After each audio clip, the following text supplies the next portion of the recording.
네, 이번 시간부터는 저희 채권에 대해서 같이 한번 살펴볼 건데요. 채권도 내용이 좀 많기 때문에 두 개 차시로 나누어서 살펴보도록 하겠습니다.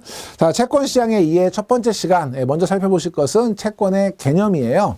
자, 공부를 시작하기 앞서서 채권에 대한 개념을 여러분하고 좀 정의해 볼 게 있는데, 채권은 투자 상품이라고 생각하시면 안 되고요. 돈을 꿔준다고 생각하시면 정확해요. 이름도 채권이잖아요.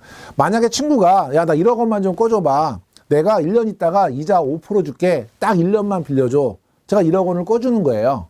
그러면 내가 돈을 꿔주는 순간 만기에 가서 받을 돈이 확정이 되나요? 확정이 되죠. 만기에 가면 친구가 원금 1억 원 줄 거고요. 이자 5% 주기로 했으니까 500만 원 줄 거니까 1억 500만 원을 받는 거죠. 그래서 채권은 금리가 확정되는 확정금리부 채권이에요. 전제 조건은 내가 만기까지 간다면. 중간에 갑자기 돈이 필요해진 거죠. 야, 나 돈 필요해. 너 먼저 갚어는 못하게 돼 있어요. 채권은 중간에 환매는 못하는 거예요. 그러니까 만기까지 가긴 가야 돼요. 그럼 돈이 없는데 어떡하죠? 그래서 유통시장이 만들어져서 매매가 가능한 거거든요. 그래서 여러분들이 언제 어디서 어떤 채권을 사든지 그 채권은 만기가 정해져 있어요. 얼마 남았냐가 문제지 만기는 정해져 있고요. 그 만기에 받을 돈도 정해져 있어요. 그래서 채권 투자의 핵심은 뭐냐면 그 채권을 내가 얼마에 사느냐가 중요한 거죠. 채권을 싸게 사면 수익률이 높아지는 거고요. 채권을 비싸게 사면 수익률이 떨어지는 거예요. 그래서 채권의 가격과 수익률은 반대 방향이다. 이렇게 이야기하는 거거든요. 그래서 여러분이 이 채권의 기본적인 개념을 염두에 두시고 우리 기본 개념부터 같이 한번 살펴볼게요. 자, 채권의 개념. 정부나 공공기관, 특수법인, 민간 기업이 비교적 장기로 우리가 짧게 돈을 융통할 때는 어음이라는 걸 발행하고요. 1년 이상 장기로 융통할 때 이제 채권을 발행하기 때문에 비교적 장기로 거액의 자금을 조달하기 위해서 발행하는 유가증권을 우리가 채권이라고 합니다. 돈을 받을 권리라고 해서 이제 우리가 채권이라고 하는 것이죠. 그래서 여기 맨 위에 보시면 채권은 기업의 소유권을 나타내는 증서다. 기업의 소유권을 나타내는 증서는 주식이죠. 틀린 지문이고요. 자, 특성. 채권을 발행할 수 있는 주체가 법률로 정해져 있습니다. 아무나 발행하는 것은 아니고요. 정부나 뭐 주식회사 같은 경우 발행할 수 있는데 정부는 내가 발행할게요. 무조건 발행하는 것이 아니라 국회의 동의를 얻어서 한도 내에서 발행할 수 있고요.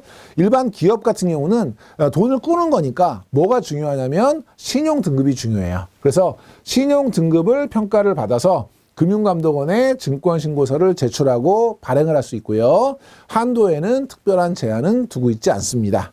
자, 만기까지 보유가 가능하고요. 만기 전에 만약에 돈이 필요하다. 그러면 유통시장에서 자유롭게 거래할 수 있도록 매매가 허용되어 있는 증권이고요. 밑에 시험 보시면 채권은 만기 전 중도 매매가 불가능하다. 중도 환매, 돈 꾸어간 사람한테 갚아라고 하는 건 원칙적으로 금지지만 중도 매매는 중도 환매가 금지되어 있기 때문에 허용이 되는 거죠. 그래서 매매가 환매가 아니고 매매다라는 거 여러분 잘 기억하시고요. 밑에 용어 한번 볼게요. 액면가. 액면가는 채권이라고 하는 종이 쪽지 겉면에 써 있는 가격이 되겠죠. 채권 한 장에 표시된 금액이고요. 이자 금액을 산출하는 기본 단위가 되고요. 단가. 단가라는 거는 액면가하고 상관없이 10,000원당 가격. 그래서 적용 수익률로 계산한 10,000원당 가격을 우리가 단가라고 하고요. 용어 같은 경우에는 주로 맞는지 틀리는지 매칭하는 문제들이 많이 출제가 되고 있죠. 표면 이율, 표면 수익률이라고도 하는데요.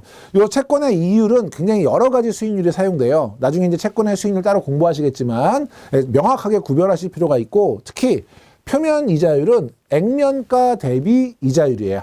그러니까 채권의 액면 가격 대비 만기 환급금의 율, 요걸 우리가 표면 이자율, 표면 수익률이라고 하고요. 그래서 여기는 액면가에 대한 이자율이다. 요거 꼭 기억해 주시고 잔존 기간, 채권의 만기는 뭐 3년 빌려줘, 5년 빌려줘. 만기는 최초에 정해지는 거고 시간이 지날수록 만기가 짧아지겠죠.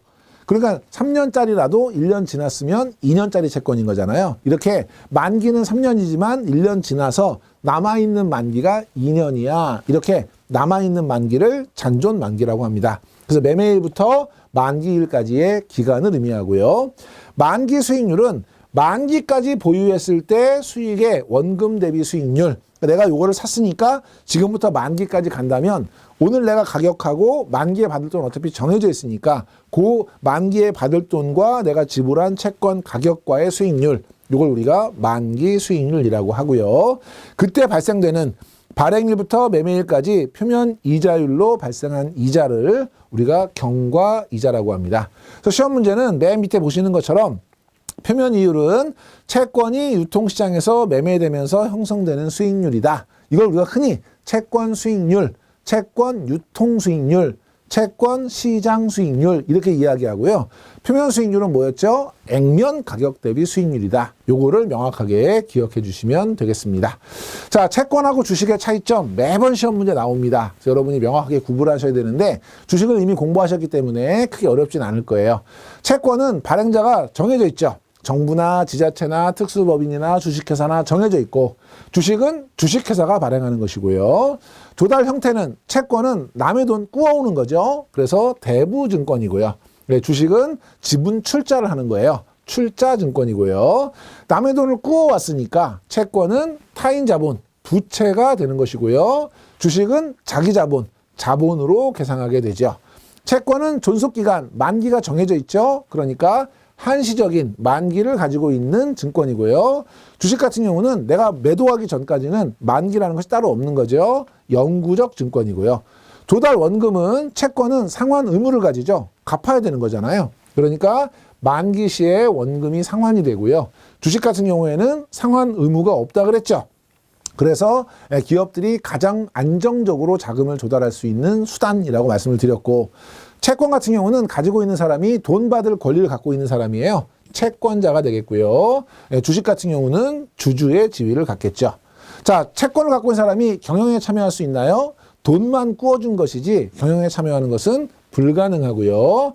주식 같은 경우에는 주주로서 주주총회에 참석해서 의결권을 행사할 수 있으니까 경영에 참여할 수 있는 경영 참가권이 있는 것이고 밑에 권리를 보면 채권은 권리가 딱 하나예요. 돈 받을 권리. 그러니까 회사 정리 절차 시 회사가 만약에 부도가 났어요. 정리를 해요. 그럼 채권단을 꾸려서 돈을 받아야 되니까 거기에 참여할 수 있고요.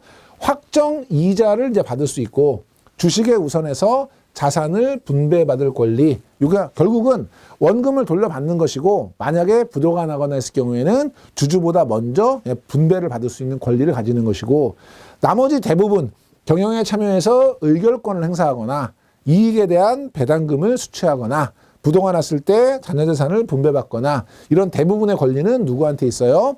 주식 갖고 있는 주주에게 있는 거죠. 시험 문제에서는 여기 뭐 타인 자본이냐, 자기 자본이냐, 한시적이냐, 영구적이냐, 그 다음에 상환 의무가 있냐, 없냐, 이런 것들이 주로 많이 나오고요. 또 가장 많이 나오는 게 권리예요. 채권을 갖고 있는 사람이 권리가 뭐가 있냐? 돈 받을 권리만 있는 거예요.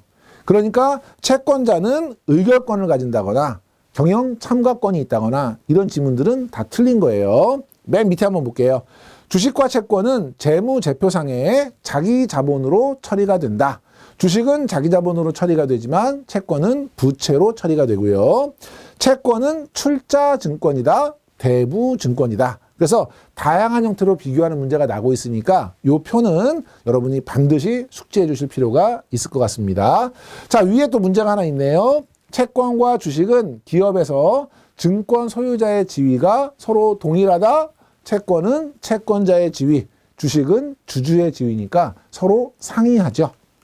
자, 분류 기준별로 채권의 종류를 쭉 나열을 할 건데요. 첫 번째, 발행 주체에 따라서 나라에서 발행하면 이걸 우리가 국채라고 하고요. 한국은행이 물가를 조절하기 위해서 발행하는 것을 통화안정증권이라고 하고요. 지방자치단체가 지방사업을 위해서 발행하는 것이 지방채, 그리고 특수법인, 특별법에 의해서 만들어진 특수법인들이 발행하는 것이 특수채, 그 다음에 일반 주식회사가 발행하는 것이 회사채이고요.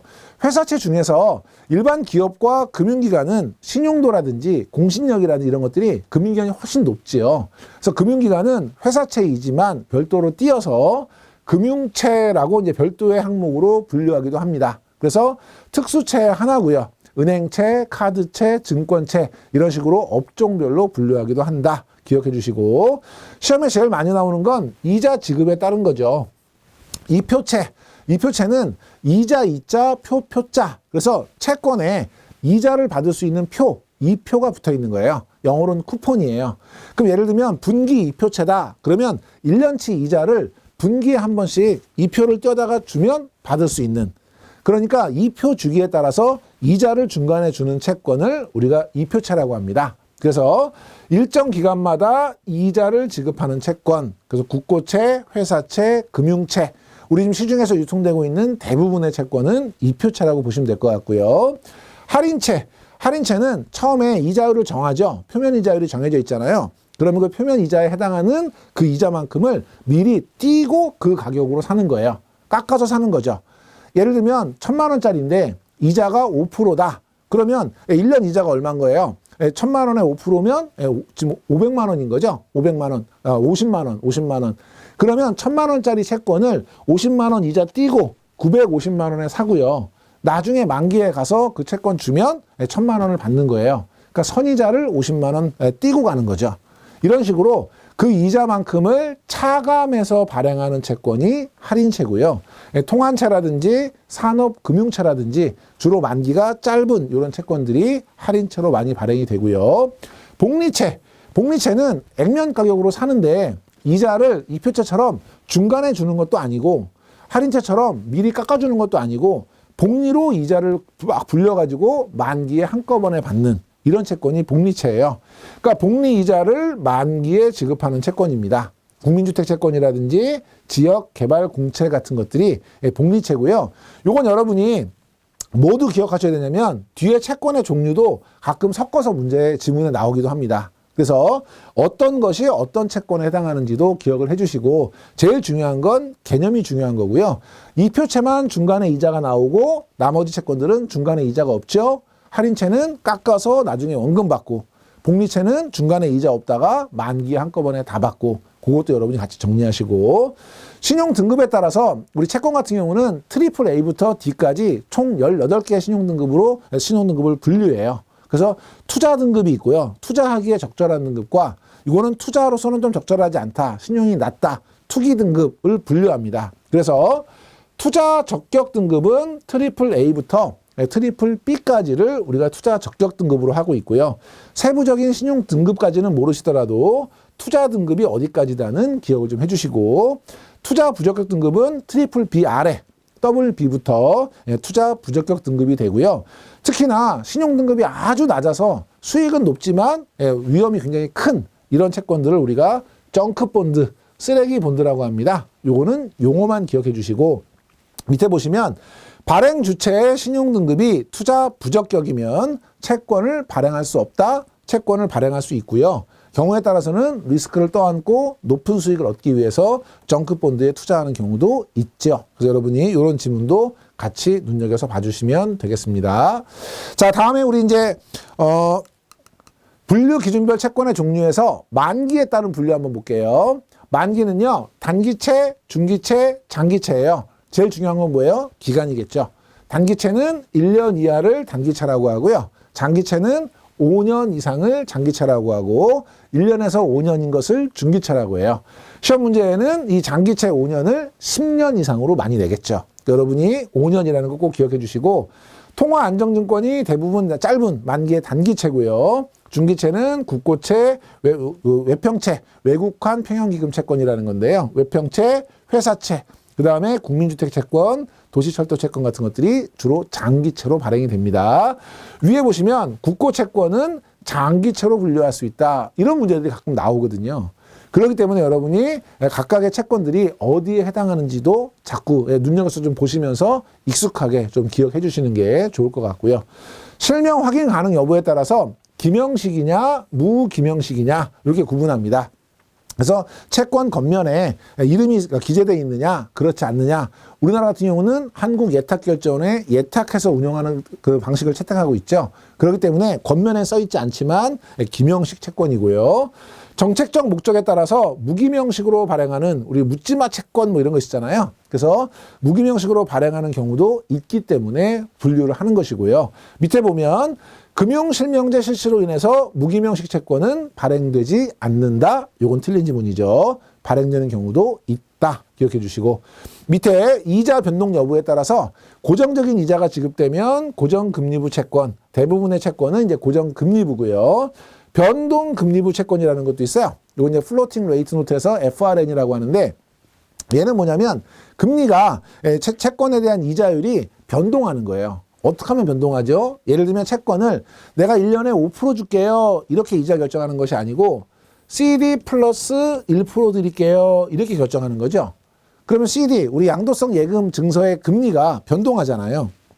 그러면 만기에 가서 이 CD 플러스 1%니까 시중금리가 올라서 CD금리가 올라가면 내가 받을 수익도 같이 커지는 것이고 반대로 금리가 떨어지게 되면 수익도 작아지니까 변동금리가 되는 것이고요. 지급 보증 여부에 따라서 지급을 보증하면 보증채, 보증하지 않으면 무보증채라고 하고 우리나라 대부분의 채권들은 무보증채가 이제 많고요.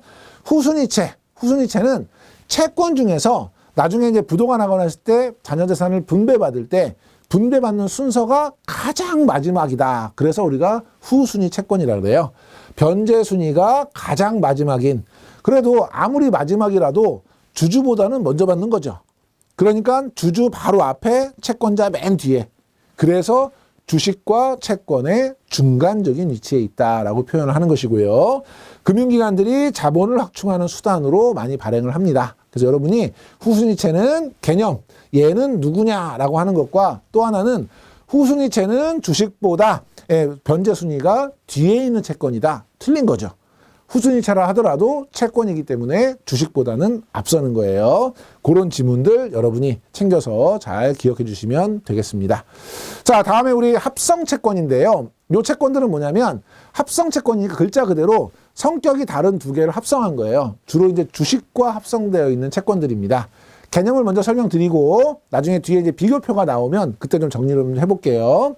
자, 먼저 전환사채라고 하는 건 뭐냐면 채권인데요. 채권은 제가 돈을 빌려주는 거잖아요. 어느 기업에 돈을 빌려주고 채권을 받는 거예요. 이게 일반적인 채권이에요. 그럼 만기까지 가면 이자 받으면 끝이거든요.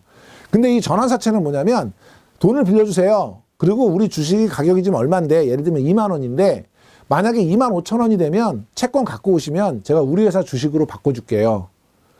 주식하고 바꿀 수 있는 권리가 붙어있는 채권이 전환사채예요. 그럼 이거는 어떤 장점이 있냐면 만약에 주가가 안 오르면 그냥 가만히 있으면 채권 이자를 먹을 수 있는 거예요. 근데 주가가 오르면 어떻게 돼요? 주식으로 바꾸면서 주가가 오른 거에 대한 것도 향유할 수 있으니까 만약에 내가 일반적인 채권을 샀다. 주식이 오르고 내리는 거하고 내 수익은 상관없는 거잖아요. 주식만 샀다. 그러면 안정적인 이자를 못 받잖아요. 근데 얘는 주가가 안 오르면 안정적인 이자를 받고 주가가 오르면 주식 수익도 얻을 수 있고 그래서 굉장히 좋은 채권이에요. 그래서 이 전환사채는 발행회사의 주식과 전환할 수 있는 채권이다라는 거 먼저 기억하시고 자 그러면 이때 채권의 수익률은 일반적인 채권보다 높을까요? 낮을까요? 이건 투자자에게 굉장히 유리한 거죠. 주가가 안 오르면 이자를 먹을 수 있고 주가가 오르면 주식 수익을 먹을 수 있고 투자자한테 유리한데 채권 이자까지 높으면 금상첨화겠지만 그런 상품이 없지요. 투자자한테 유리한 만큼 채권 발행 금리는 일반적인 채권에 비해서 낮겠죠. 그렇죠? 그러니까 기업의 입장에서는 내가 주식을 드릴게요 라고 하는 옵션을 붙이면서 싼 금리로 돈을 빌릴 수 있는 그런 채권이고 그래서 이런 채권들은 주로 신용이 안 좋거나 자금 조달이 어려운 그런 기업들이 많이 발행하기 때문에 신용도에 대한 체크는 별도로 하셔야 되는 거고요. 자, 신주 인수권부사채. 이거는 똑같이 채권을 발행하고 전환사채처럼 제가 우리 회사 주식을 드릴게요인데 전환사채와 신주 인수권부사채의 차이는 뭐냐면 전환사채는 주가가 2만 5천 원이 돼요. 그러면 채권을 들고 가서 주식하고 바꾸는 거예요. 그러니까 내 채권을 주고 주식을 받는다는 것이면 밑에 있는 신주 인수권부 채권은 내 채권은 그냥 들고 있는 거예요. 가서 자, 저 신주 인수 받으러 왔어요. 신주 주세요. 그러면 그 회사 주식을 저한테 주는 거예요. 공짜로 줄까요? 아니죠.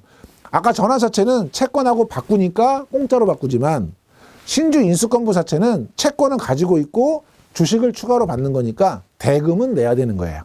예. 어쨌든 그 신주를 인수할 수 있는 권리가 있다는 측면에서는 투자자한테 유리한 거죠. 전환사채는 채권을 주고, 그러니까 채권자로서의 권리는 없어지고 주주로서의 권리를 획득하는 것이라면 신주 인수권부 사채는 채권자의 지위도 유지하고 주주의 지위도 유지하고 그 대신에 그 대가로 인수대금을 납부한다는 것이 차이점이고요. 밑에 있는 교환사채는 뭐냐면 가서 채권을 사는데 만약에요, 제가 어떤 우리 회사 갖고 있는 주식이 하나 있는데요. 이 주식 가격이 얼마가 되면 이 주식으로 바꿔드릴게요. 전환사채하고 공통점은 뭐냐면 내가 갖고 있는 채권을 주고 그 주식하고 받는 게 공통점이에요. 차이점은 뭐냐면 전환사채는 채권을 발행한 회사의 주식하고 바꾸는 거고요. 교환사채는 그 회사가 가지고 있는 다른 주식하고 바꾸는 게 차이점이에요. 이해되셨어요? 네. 개념 한번 볼게요. 전환사채는 일정 시점에 추가 납입 금액 없이 왜? 내 채권을 주니까요. 그리고 발행 기업의 주식으로 전환할 수 있는 권리가 부여되어 있는 채권이고요. 채권의 안정성, 주가가 안 오르면 안정적인 이자를 먹을 수 있고 주식의 자본이득, 주가가 오르면 주식으로 바꿔서 수익을 얻을 수 있는 두 개를 동시에 기대할 수 있는 것이고 전환기간은 통상 발행 후 3개월, 만기 전 1개월 사이에 전환할 수 있고 전환 프리미엄만큼 금리는 낮게 간다, 높게 간다? 투자자한테 유리하니까 금리는 낮게 간다는 거죠. 낮게 기억하시고. 자, 신주 인수권부 자체는 미리 정한 조건에 따라서 발행회사의 신주 인수권을 받는다는 건 동일해요. 그런데 내 채권을 줘요, 안 줘요? 안 줘요. 채권은 갖고 있고 주식을 받는 거니까 뭘 해야 돼요? 매입 대금을 납입을 해야 되는 거죠. 그리고 신주 인수권을 행사하게 되면 채권의 효력 만기까지 존속이 되는 거죠. 왜냐하면 채권은 내가 갖고 있으니까요. 그리고 신주 인수권은 따로 띄어서 팔 수 있는 분리형과 띄어지지 않는 비분리형으로 구분이 됩니다. 그래서 신주 인수권에 채권은 그냥 가지고 있고 저 인수 권리가 이제 워런트가 이제 권리란 뜻이니까요. 그 인수권만 따로 매매하는 것도 가능합니다. 그래서 시험 문제 신주 인수권만 따로 거래하는 것은 불가능하다. 이런 질문 많이 나오거든요. 아니요, 가능하다. 기억해 주시고 교환사채는 미리 정한 조건에 따라서 발행 기업의 주식이 아니고 발행 기업이 가지고 있는 소유 주식으로 교환할 수 있는 권리가 부여되어 있는 채권이에요. 그러니까 내 채권을 주고 발행 기업이 가지고 있는 다른 주식을 받을 거니까 추가적인 자금 부담은 없어요. 그렇죠? 그리고 자본금 증가가 수반이 안 돼요. 왜요? 발행 기업이 자기 주식을 주려면 주식을 추가로 발행을 해서 줘야 되니까 그 기업의 자본금이 늘어나는 거잖아요. 근데 이 경우에는 자기 주식이 아니라 자기가 가지고 있는 다른 주식을 절 주니까 기업의 자산이 줄어드는 거지 자본이 늘어나는 것은 아니다. 그 개념이고요.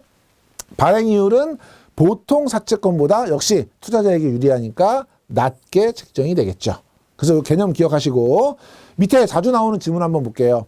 교환사채는 권리 행사 시 추가적인 자금 부담이 없다는 점에서 신수 인수권부 사채와 비슷하다.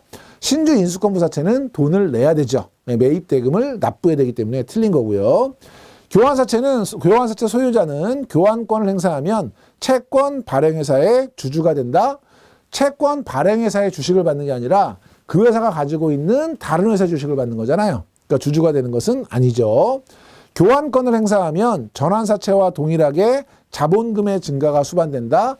발행회사는 주식을 발행을 안 했다고요. 그러니까 자본금 증가가 아니라 그 회사 자산이 감소하는 효과가 생기는 거죠. 그래서 여러분 이것도 구별해 주시고 자 그러면 세 채권 한번 비교해 볼게요. 권리는 전환사채는 당연히 전환권, 신주 인수권부 사채는 신주 인수권, 교환사채는 교환권을 가지고 있을 거고요.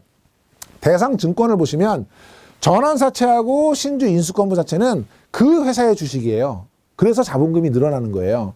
그런데 교환사채는 발행 회사가 보유하고 있는 다른 회사의 주식이다라는 게 차이점이고 권리 행사 후에 전환사채는 일단 가지고 있는 채권은 주고 그 회사 주식으로 받았으니까 채권자의 지위는 없어지고 주주의 지위를 획득하는 거죠.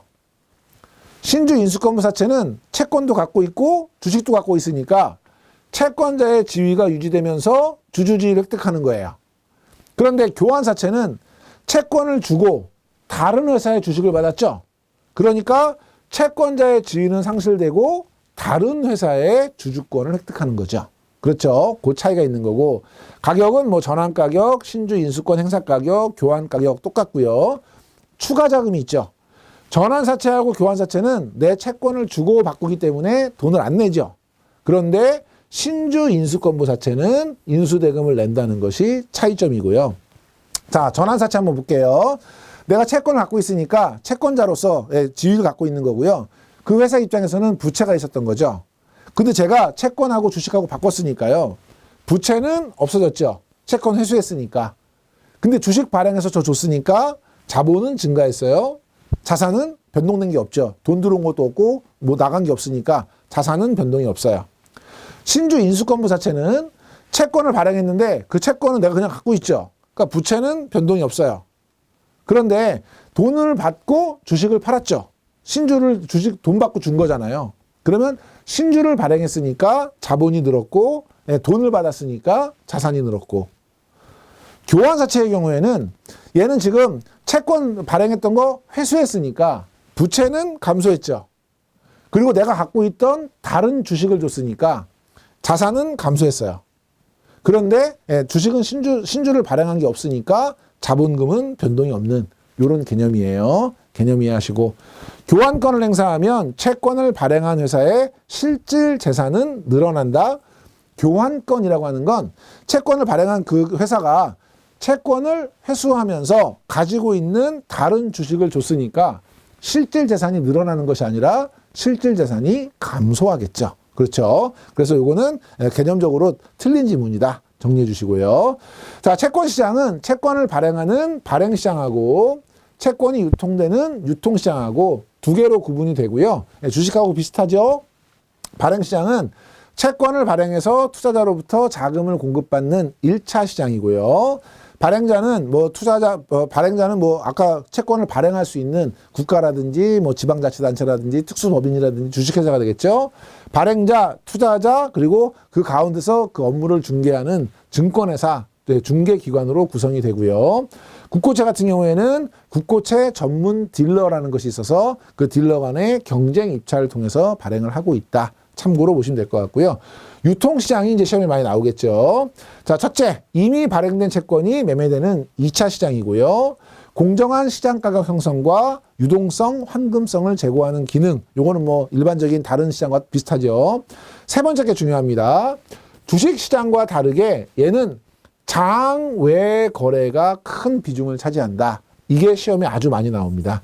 왜냐하면 채권은 종류도 많고요. 거래 금액이 대규모예요. 그래서 우리 국고채 같은 경우에는 거래 단위, 최소 거래 단위가 100억 단위거든요. 그렇기 때문에 일반인들이 투자를 못 해요. 그러니까 기관 투자자들이 가서 증권회사라든지 은행이라든지 이런 기관 투자자들이 사갖고 오면 그거를 소액 채권 매매 제도라서 잘라서, 우리 RP 배우셨죠? RP. 거대한 거를 잘라서, 만기를 잘라서 6개월에 다시 사드릴게요. 이런 환매 조건부 매매 방식으로 거래하는 소액 채권 매매 방식으로 거래가 됩니다. 그렇기 때문에 시장에서 직접 발행자가 거래하는 이런 장내, 표준화되어 있는 조건이 있는 이런 장내 시장이 아니고 장외에서 거래를 하는데 괜찮아요. 그 장외 거래의 상대방이 주로 금융기관인 거죠. 금융기관이 사온 거를 소액 채권 매매로 거래하기 때문에, 그래서 얘는 장외 거래가 대부분이다를 꼭 기억하셔야 되고, 시험 문제에는 주식처럼 장내 거래가 대부분이다. 소비자를 보호하기 위해서 장내 거래를 대부분 하고 있다. 이런 식의 지문이 나오면 틀린 거다. 골라주셔야 되고, 그래서 장외 거래에서 개인보다는 금액이 크기 때문에 기관 투자자 중심으로 거래가 형성이 되고 있고요. 한국거래소 내에 소매 채권 시장을 개설해서 개인 투자들이 이제 매매를 할 수 있고, 이분들이 주로 거래하는 방식은 환매 조건부 방식으로 거래를 하고 있어요. 자, 밑에 우리 틀린 지문들 한번 볼게요. 채권 거래는 대부분 경쟁 매매. 경쟁 매매는 파는 사람 다수, 사는 사람 다수, 이 사람들이 호가를 내서 거래하는 주식이 대부분 대표적인 경쟁 매매예요. 그런데 장외 거래는 파는 사람이 다수, 사는 사람 다수가 아니잖아요. 장외에서는 사는 사람 한 명, 파는 사람 한 명이 1대1로 만나서 거래하거든요. 그래서 이거는 상대 매매예요. 상대 매매이기 때문에 경쟁 매매 방식으로 거래한다 그러면 틀린 거고요. 저기 보면 장외 거래는 상대 매매가 대부분이다, 이런 얘기고, 주식과 마찬가지로 대부분 거래소 시장에서 거래된다? 아니고요. 장 외에서 거래되고요. 거래 조건이 표준화되어 있다. 이거는 장내 거래를 얘기하는 거잖아요. 장내 거래가 아니라 장 외 거래이기 때문에 표준화되어 있지 않다는 것이고 개인들의 소액 투자가 용이하지는 않다. 다만 거래소에서 소액 채권 매매 제도를 활성화하기 위한 시장은 가지고 있다. 이렇게 보시면 될 것 같고요. 자, 채권의 매매 원칙입니다. 액면 금액은 10,000원당 합의된 가격으로 거래를 하고 있고요.